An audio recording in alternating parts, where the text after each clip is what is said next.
Baik, selanjutnya saya akan melanjutkan checklist yang kedua mengenai keterampilan pemeriksaan fisik sistem keseimbangan. Nah, yang pertama saya akan melakukan rombak test. Nah, rombak test kita minta pasien untuk merapatkan kaki.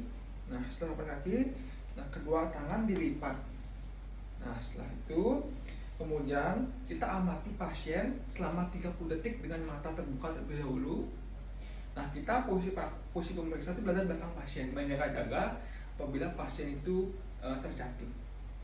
Selama 30 detik kita lakukan, kita tunggu. Nah, setelah 30 detik apabila pasien itu jatuh, itu berarti rombak tesnya positif. Nah, jika pasien normal itu bisa tidak jatuh. Nah, pemeriksaan kedua kita lakukan pemeriksaan rombak tes. Kita minta pasien untuk menutup mata. Silakan tutup mata, Ibu. Nah, sama kita evaluasi selama 30 detik. Nah, jika rombak tesnya positif, pasien itu akan terjatuh. Nah, pada pasien normal, pada posisi mata tertutup, biasanya pasien itu agak sedikit goyang tapi tidak jatuh.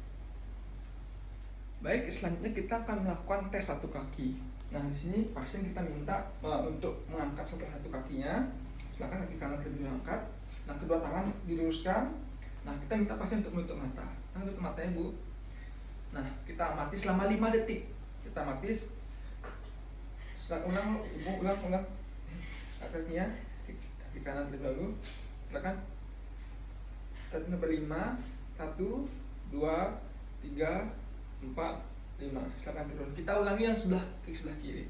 Silakan, Bu. Tutup mata. Nah, 1, 2, 3, 4, 5. Nah, dalam kondisi tertentu, jika terdapat sesuatu yang patologis, biasanya pasien itu akan terjatuh atau kaki yang berangkat itu berusaha untuk menyeimbangkan, seperti itu. Selanjutnya kita akan melakukan tandem walking test. Nah, di mana di sini pasien kita minta untuk di sana, Ibu. Sana. Nah, sini. Nah, garis ya, Bu ya.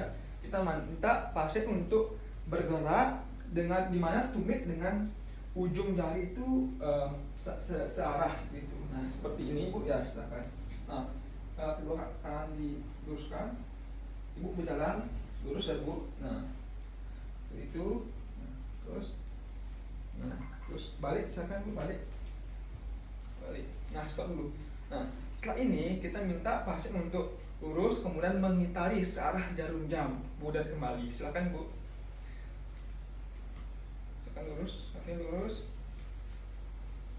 Nah, mengitari.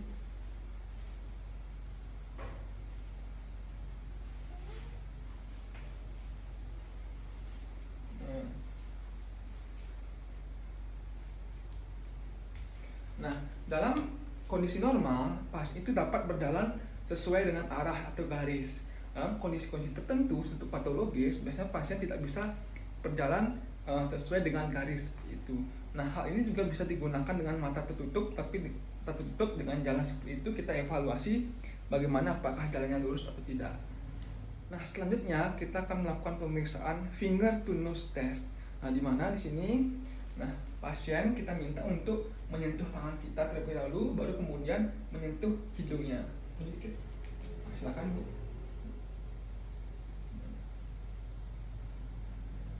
Nah, silakan dalam sekarang tutup mata, lakukan kembali.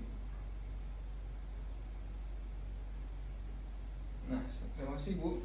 Nah, dari kondisi normal itu pasien dapat menyentuh tangan kemudian menyentuh hidung. Nah, pun dalam kondisi yang patologis itu biasanya pasien itu tidak bisa mengepaskan tangannya ke hidungnya seperti itu.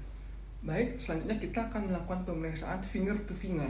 Nah, di sini kita minta pasien untuk jarinya akan dihorizontalkan. Nah, setelah itu akan ditemukan ujung jari ke ujung jari. Silakan, Bu. Pertama dengan mata terbuka terlebih dahulu. Silakan. Nah, semakin lama semakin cepat kita minta. Silakan, Bu, semakin lama semakin cepat. Nah, setelah itu, terima kasih, Bu. Setelah itu, silakan tutup mata dan lakukan kembali yang tadi. Silakan, pelan-pelan terlebih dahulu, pelan-pelan, lama-lama makin cepat, Bu. Nah, terima kasih Bu. Dalam kondisi normal, pasien akan dapat menyentuhkan ujung-ujung jari.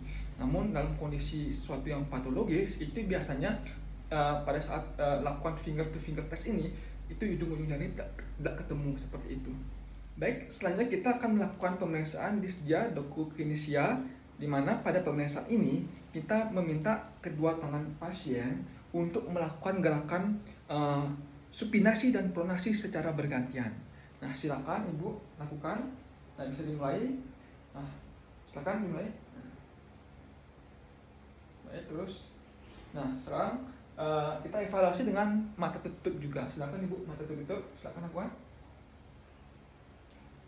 Nah, terima kasih. Nah, dalam kondisi yang normal, pasien itu bisa melakukan gerakan tersebut. Namun dalam kondisi yang patologis atau ada gangguan, itu biasanya gerakannya tidak teratur seperti itu. Baik, selanjutnya kita akan melakukan tes penempatan tumit kaki. Nah, di sini kita minta pasien untuk duduk ataupun bisa tidur. Nah, di sini kita minta pasien juga untuk menutup matanya. Silakan tutup mata, Ibu. Nah, setelah itu kita minta pasien untuk mengangkat salah satu kakinya atau tumitnya. Nah, di mana tumit ini akan ditaruh di tibia ya, atau di tulang kering. Nah, di sini kita minta pasien untuk menggerakkan tumitnya ke atas dan ke bawah. Silakan gerakan, Bu. Nah, seperti ini. Ya, silakan. Selesai, Bu. Sekarang kaki yang sebelahnya. Nah, silakan. Nah, terima kasih, Bu. Nah, dalam kondisi normal, pasien bisa menggerakkan tumit itu ke atas dan ke bawah. Namun, jika ada satu gangguan, biasanya pasien itu tidak bisa menggerakkan tumitnya ke atas maupun ke bawah. Baik, selanjutnya kita akan melakukan tes menepuk lutut. Nah, di sini kita minta pasien untuk duduk. Silakan duduk, Ibu. Dan kita minta pasien untuk menekuk lututnya. Nah, setelah pasien dalam posisi ini, kita minta pasien untuk menepuk lututnya dengan kedua tangan secara bergantian, telapak tangan dan juga punggung tangan. Nah, di sini kita minta pasien untuk melakukan dengan pelan terlebih dahulu. Silakan lakukan, Bu. Pelan-pelan. Nah, lama-lama makin cepat. Makin cepat, Ibu, makin cepat. Nah, stop.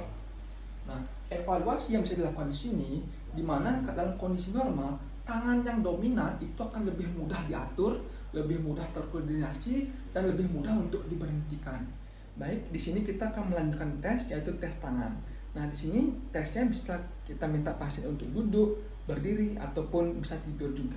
Nah, di sini kita minta pasien untuk berdiri. Nah, kemudian tes tangan ini kita lakukan dengan menempelkan ibu jari tangan dengan jari-jari di tangan yang sama. Nah, jadi seperti ini, Bu. Nah, dimana ini harus diurut dari telunjuk sampai ke kelingking. Pelan-pelan terlebih dahulu, secara teratur, Ibu. Nah, makin lama makin cepat.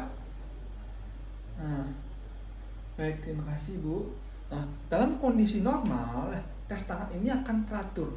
Nah, jadi akan teratur dan cepat juga dan juga halus.